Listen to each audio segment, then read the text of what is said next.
Saya akan, saya akan bacakan bacaan Injil. Saya akan mengambilnya dari Injil Yohanes bab 20 ayat 19 sampai dengan 31. Yohanes bab 20 ayat 19 sampai dengan 31. Ketika hari sudah malam, pada hari pertama minggu itu, berkumpullah murid-murid Yesus di suatu tempat dengan pintu-pintu yang terkunci, karena mereka takut kepada orang-orang Yahudi. Pada waktu itu, datanglah Yesus dan berdiri di tengah-tengah mereka dan berkata, "Damai sejahtera bagi kamu." Dan sesudah berkata demikian, ia menunjukkan tangannya dan lambungnya kepada mereka. Murid-murid itu bersuka cita ketika mereka melihat Tuhan. Maka kata Yesus sekali lagi, "Damai sejahtera bagi kamu. Sama seperti Bapa mengutus aku, demikian juga sekarang aku mengutus kamu." Dan sesudah berkata demikian, ia mengembusi mereka dan berkata, "Terimalah Roh Kudus. Jikalau kamu mengampuni dosa orang, dosanya diampuni. Dan jikalau kamu menyatakan dosa orang tetap ada, dosanya tetap ada." Tetapi Thomas, seorang dari ke-12 murid itu yang disebut Didimus, tidak ada bersama-sama mereka ketika Yesus datang ke situ. Maka kata murid-murid yang lain itu kepadanya, "Kami telah melihat Tuhan." Tetapi Thomas berkata kepada mereka, "Sebelum aku melihat bekas paku pada tangannya, dan sebelum aku mencucukkan jariku ke dalam bekas paku itu, dan mencucukkan tanganku ke dalam lambungnya, sekali-kali aku tidak akan percaya." De 8 hari kemudian, murid-murid Yesus berada kembali dalam rumah itu, dan Thomas bersama-sama dengan mereka. Sementara pintu-pintu terkunci, Yesus datang dan ia berdiri di tengah-tengah mereka dan berkata, "Damai sejahtera bagi kamu." Kemudian ia berkata kepada Thomas, "Taruhlah jarimu di sini dan lihatlah tanganku. Ulurkanlah tanganmu dan cucukkan ke dalam lambungku. Dan jangan engkau tidak percaya lagi, melainkan percayalah." Thomas menjawab dia, "Ya Tuhanku dan Allahku." Kata Yesus kepadanya, "Karena engkau telah melihat aku, maka engkau percaya. Berbahagialah mereka yang tidak melihat namun percaya." Memang masih banyak tanda lain yang dibuat Yesus di depan mata murid-muridnya yang tidak tercatat dalam kitab ini. Tetapi semua yang tercantum di sini telah dicatat supaya kamu percaya bahwa Yesuslah Mesias, Anak Allah, dan supaya kamu oleh imanmu memperoleh hidup dan namanya. Demikianlah sabda Tuhan. Terpujilah Kristus. Saudara-saudariku yang terkasih, saya mengambil tema untuk sebagai permenungan pada siang hari ini, yaitu menjadi rasul, rasul kerahiman ilahi. Tadi kalau kita mendengar dalam bacaan Injil Yohanes tadi, kisah bagaimana Yesus menampakkan dirinya ketika sudah mengalami kebangkitannya. Kepada siapa? kepada para murid yang saat-saat itu sedang mengalami ketakutan. Ketakutan karena apa? Karena Yesus yang dianggap sebagai penolong, sebagai orang yang dapat membantu mereka untuk bisa terlepas dari penindasan, ternyata mengalami penderitaan dan mengalami kematian. Sehingga mereka pun mengalami ketakutan yang luar biasa. Dan mereka berada di rumah serta menguncinya rapat-rapat. Tetapi ketika Yesus hadir di tengah-tengah mereka setelah kebangkitannya, mereka merasa yang tadinya tidak percaya bahwa dia yang telah mati, kemudian bangkit, dan kemudian hadir di tengah-tengah mereka dan memberikan kepercayaan diri bahwa Yesus hadir dan ada di tengah-tengah mereka saat itu. Dan ini memberikan sukacita yang luar biasa. Pada saat yang sama,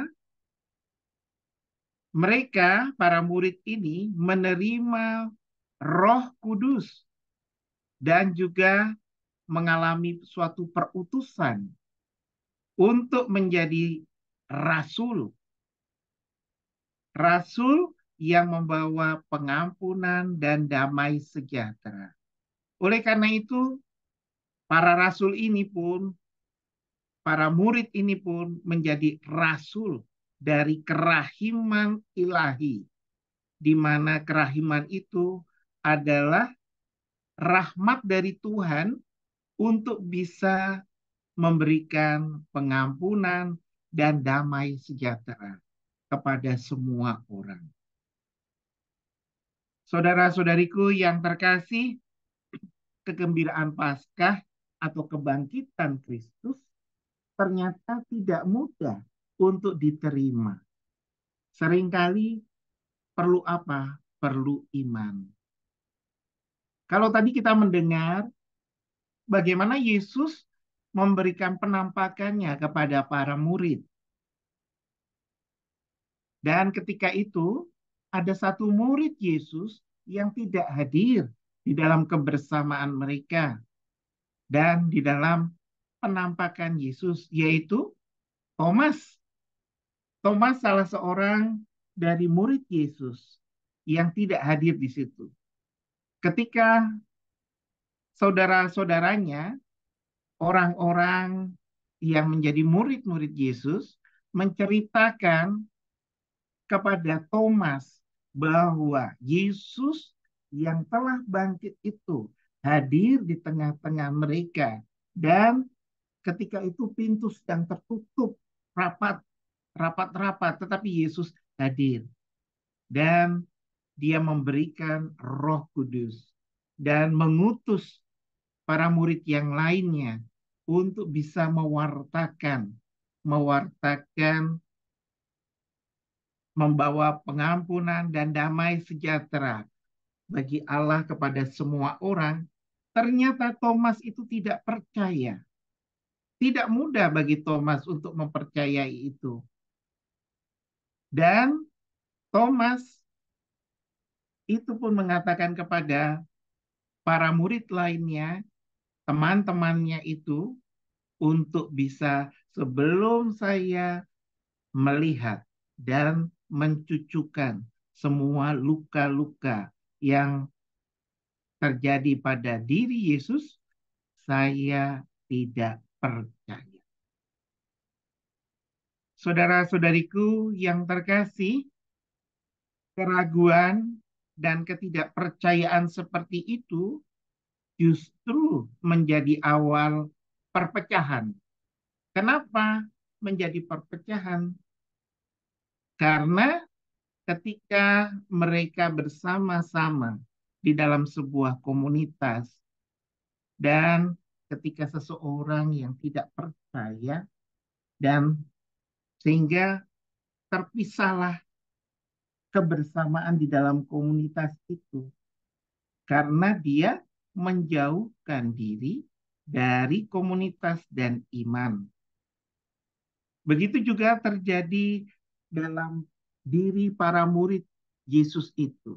Thomas yang tidak percaya dan kemudian dia menjauh dari kelompoknya ini dan tidak berada di tengah-tengah kelompoknya, dan ketika sama saudaranya itu memberitahukan dan Thomas tidak percaya sehingga terjadi kerenggangan di dalam komunitasnya. Saudara-saudariku yang terkasih, karena kemudian Thomas yang kemudian memberanikan diri untuk bergabung kembali dengan komunitasnya ini, dengan komunitas kerasulannya, yaitu para murid Yesus yang lainnya. Dan dia berada bersama-sama ketika itu. Dan Yesus menampakkan kembali lagi kepada para murid itu. Lalu Thomas pun melihat.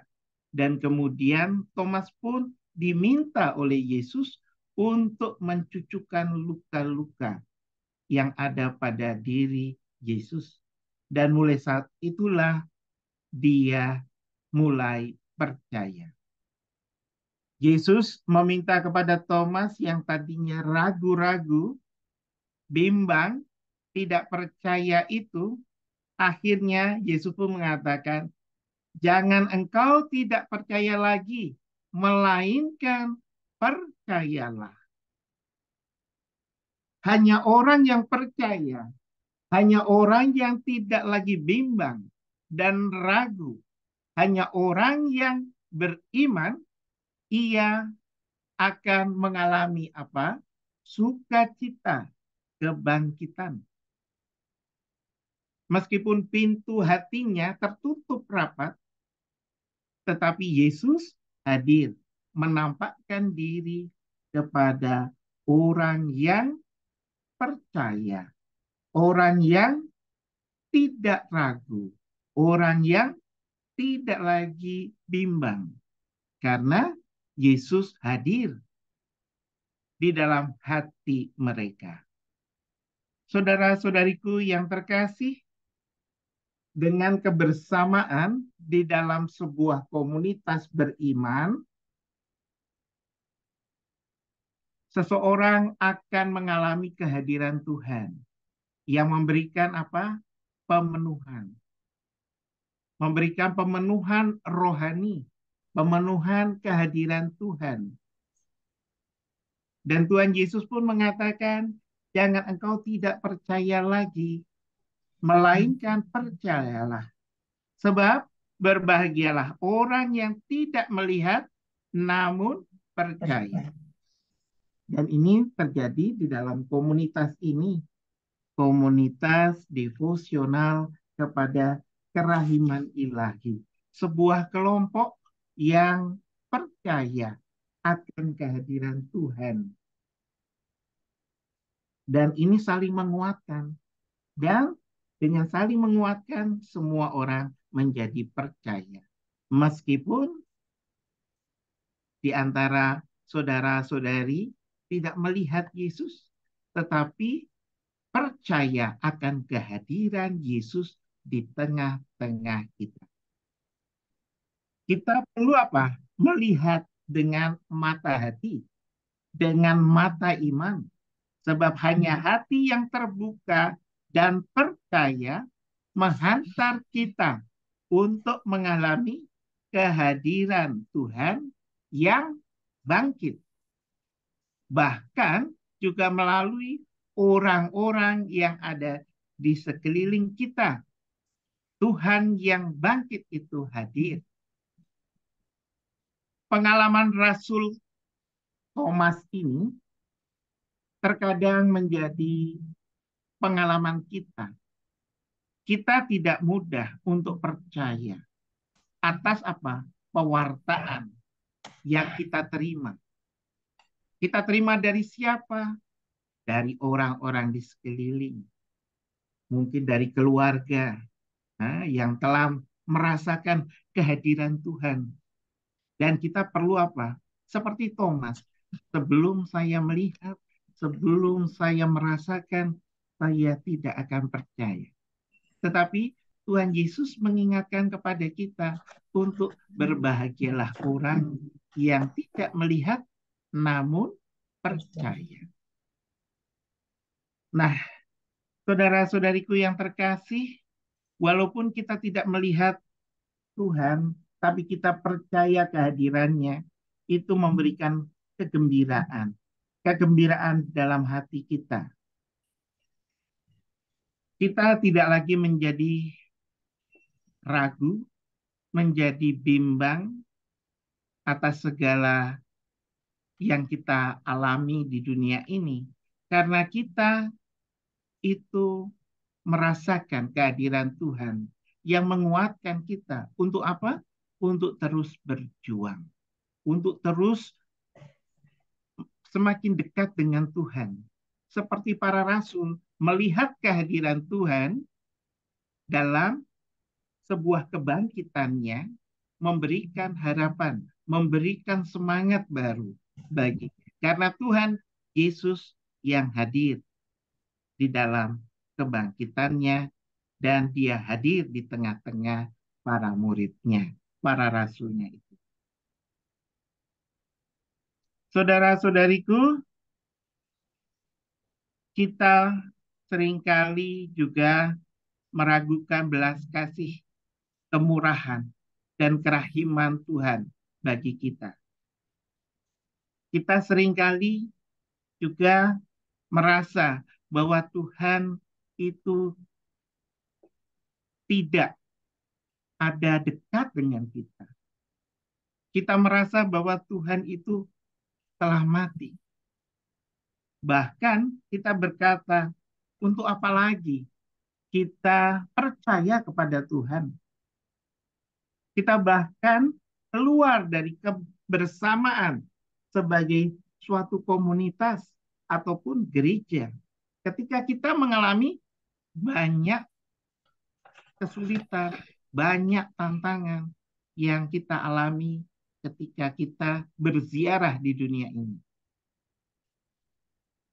Saudara-saudariku yang terkasih, melalui pengalaman Rasul Thomas ini, kita menemukan jawaban atas keraguan, kebimbangan, ketidakpercayaan kita itu. Bahwa Tuhan yang bangkit itu hadir. Walaupun ketika hati kita pun tertutup rapat karena ketakutan, karena keraguan, karena kebimbangan kita. Tetapi Yesus itu akan hadir di tengah-tengah kita. Hendaklah kita pun menjadi orang yang percaya. Dan kita pun hendaknya membuka ketika Yesus hadir di dalam hati kita, hendaklah hati kita pun siap menerima Dia. Untuk apa? Untuk juga siap diutus.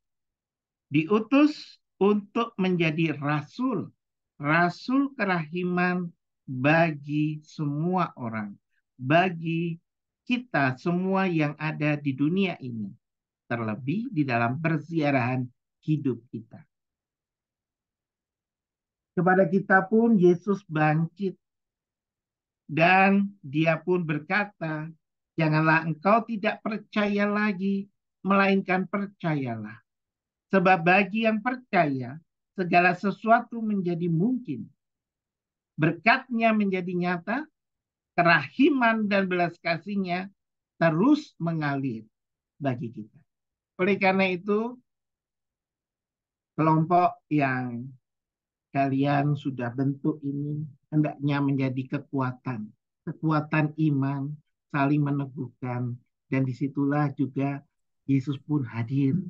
Dan hendaklah kita pun semua semakin percaya kepada Tuhan. Meskipun banyak tantangan di dalam hidup kita, Dan kita pun hendaknya jangan mengunci diri, tetapi membuka hati kita sehingga Tuhan Yesus hadir di tengah-tengah kita dan iman kita pun menjadi kuat akan kepadanya, kepada Yesus di dalam perziarahan hidup kita. Oleh karena itu, mari kita pada kesempatan ini kita berdoa bersama-sama, mohon iman kita semakin dikuatkan akan kehadiran Yesus. Yesus yang telah bangkit dan hidup, dan dia ada di tengah-tengah kita melalui orang-orang di sekeliling kita, baik keluarga, teman, saudara, saudari kita, dan kita pun siap untuk diutus. Untuk diutus menjadi rasul kerahiman ilahi. Karena Tuhan telah mencintai kita, memberikan rahmat-Nya kepada kita, sehingga kita pun memberikan juga semangat baru kepada semua orang, kepada orang-orang yang ada di sekeliling kita, dan kita siap untuk diutus menjadi rasulnya. Ya, oleh karena itu mari kita bersama-sama kita berdoa. Tuhan, semoga kami selalu percaya kepadamu. Perbaharuilah iman kepercayaan kami dan bantulah kami yang kurang percaya ini, sehingga kami percaya dan siap diutus untuk menjadi rasul kelahiman ilahi, karena Engkau telah memberikan rahmat kepada kami untuk juga seperti Engkau mau mengampuni dan mau memberikan kebahagiaan dan kedamaian kepada semua orang, sehingga kami pun bisa juga menjadi saksimu yang hidup dan nyata di dalam kehidupan kami, karena Engkau hadir di tengah-tengah kami. Ya Bapa, kami mohon rahmat-Mu melalui berkat-Mu pada kesempatan. Tuhan bersamamu dan bersama. Semoga saudara-saudari sekalian selalu diberkati oleh rahmat Allah yang Maha Kuasa dan siap diutus sebagai rasul kerahiman ilahi kepada semua orang di seluruh dunia ini. Melalui hamba-Mu ini, aku memberkati saudara-saudari sekalian dalam nama Bapa dan Putra dan Roh Kudus. Amin. Amin. Amin. Mari kita dengarkan pengumuman dari